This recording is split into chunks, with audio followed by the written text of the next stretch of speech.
would stop the questions from being asked at the front door, but it effectively locked shut the closet door and created an environment where the mere suspicion of a service member is enough to trigger an investigation.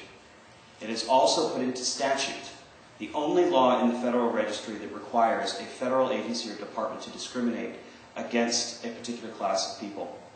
You can apply for the CIA, the FBI, the toughest federal law enforcement agencies in the country, but not the Department of Defense. We are one of only 2 original members of the NATO alliance that still have this kind of policy in place.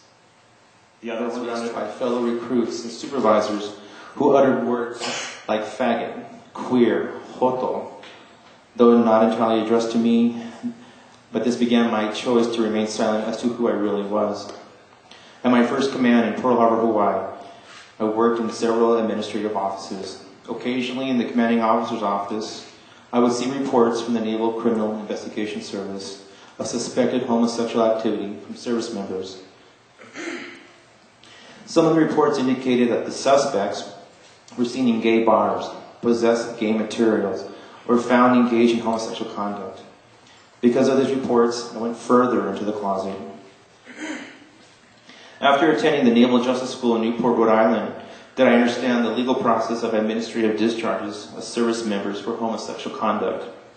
These discharges were now part of my job duty to process out my fellow gay shipmates who were categorized as homosexual. This job duty angered me so much, especially when certain supervisors were addressing my fellow gay sailors in a manner as if they were cattle. After reporting to my first ship on board the USS John F. Kennedy, I was relieved to have discovered that there was a group of other gay sailors. When you enlist in the armed forces, you have to go through a detailed physical and mental exam to ensure that you can handle the rigorous training to become a soldier. I spent that entire day going through the physical exam. They probed me in every orifice. They checked my eyesight. If I didn't have 20/20 vision, they gave me glasses. They made sure that I could lift anywhere from 50 to 75 pounds. It went on and on. And this took all day.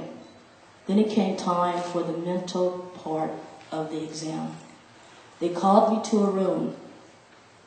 And in this room was a table.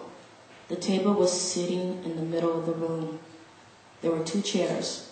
And one of the chairs was a soldier. He was sitting at the table with a pen in his hand and a contract on the table. He ordered me to come and sit down. He told me this was the mental part of the exam. Then he asked me, was I or have I ever been a homosexual?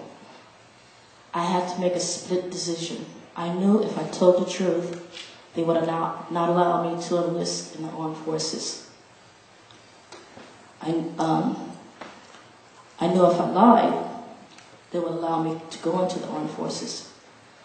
San Diego was one of the few major big cities that has not gone on the record when it comes to don't ask, don't tell. I took up that issue right away, and I want to thank Mike and Ben for bringing that particular issue to my attention so that we can work to rectify it. Now, why is it important for all of us to come out and speak out on this particular issue? And I would say, first off, it's because those who have the most at stake don't have the ability to do so. You know, for many of us who are active in the civil rights movement, often we come to the table because politics is personal, and because we have a stake in this game. But I have to venture a guess that many of you in the audience aren't members of the military. You may be veterans, but many of you have not served. But you're here because those that do serve, or those who have served, aren't able to speak out for themselves. And I feel a particular responsibility for that very matter in issues of immigration and issues of employment non-discrimination, and issues of hate crimes. People are able to come forward and speak from a personal experience. That isn't always the case with this particular issue, and that's again why I really take off my hat off to Ben and Evelyn for sharing their stories.